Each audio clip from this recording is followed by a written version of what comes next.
इनकलाबी के साथ मैं हूं शाहिद नज़ीर चौधरी। दोस्तों, वहीद मुराद पाकिस्तान के चॉकलेटी हीरो, उनकी ज़िंदगी का एक और वाक़या आपके साथ मैं शेयर करने लगा हूँ। हकीकत में वो कितने अच्छे इंसान थे, कितना ज़्यादा दूसरों के दर्द का एहसास किया करते थे। उन्होंने अपनी ज़िंदगी में अदाकारा फ़िरदौस बेगम पर एक बहुत बड़ा एहसान किया था।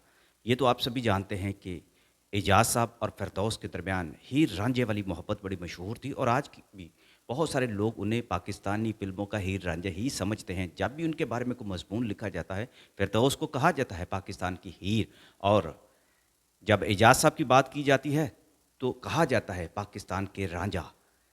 दोनों की मोहब्बत बड़ी अटूट मोहब्बत थी। हीर रांझा फ़िल्म बड़ी अपने दौर की पॉपुलर थी और आपको पता है उस शादी के बाद और इस शादी से पहले भी मलका तरन्नुम नूरजहाँ के साथ फ़िरदौस बेगम की बहुत ज़्यादा लड़ाइयाँ भी हुआ करती थी और उन्हें बहुत ज़्यादा दुःख भी था।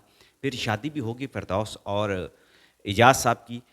ये बात भी बहुत कम लोगों को मालूम है कि हीर रांझा के बाद जब एजाज़ साहब का ये मंसूबा बना कि इतनी सुपरहिट फ़िल्म है तो इसकी यूरोप में भी इसको रिलीज़ किया जाएगा, और फिर इसी फ़िल्म की बुनियाद पर वो लंदन के एयरपोर्ट पर पकड़े भी गए थे और उन पर ड्रग्स का केस बन गया था।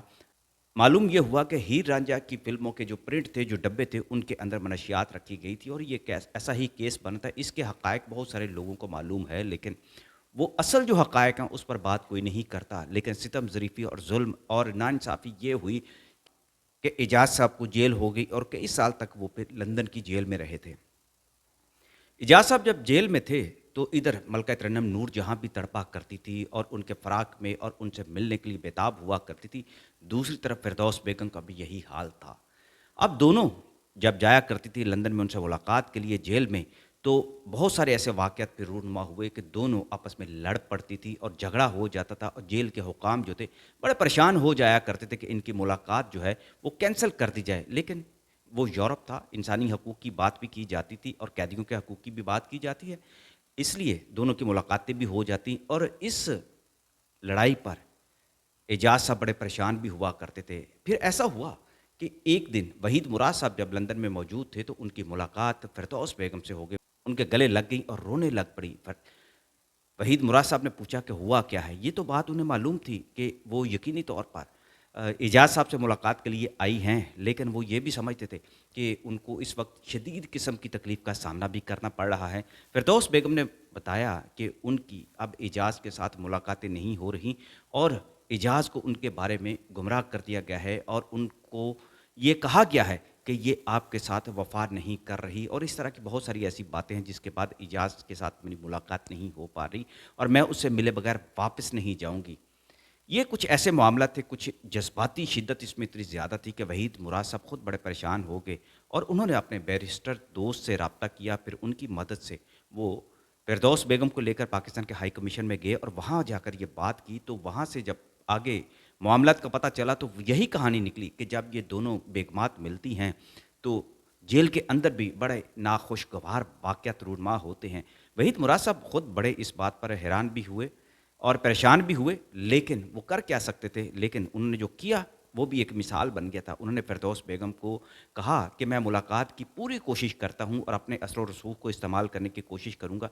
पाकिस्तान हाई कमीशन और उनके बैरिस्टर दोस्तों समेत और बहुत सारे ऐसे लोग थे जो उनके जानने वाले भी थे और चाहने वाले भी थे और उनसे मोहब्बत की लाज रखने वाले भी थे। लिहाज़ा फ़िरदौस बेगम की एजाज़ के साथ सिर्फ़ मुलाकात की ही बात नहीं थी।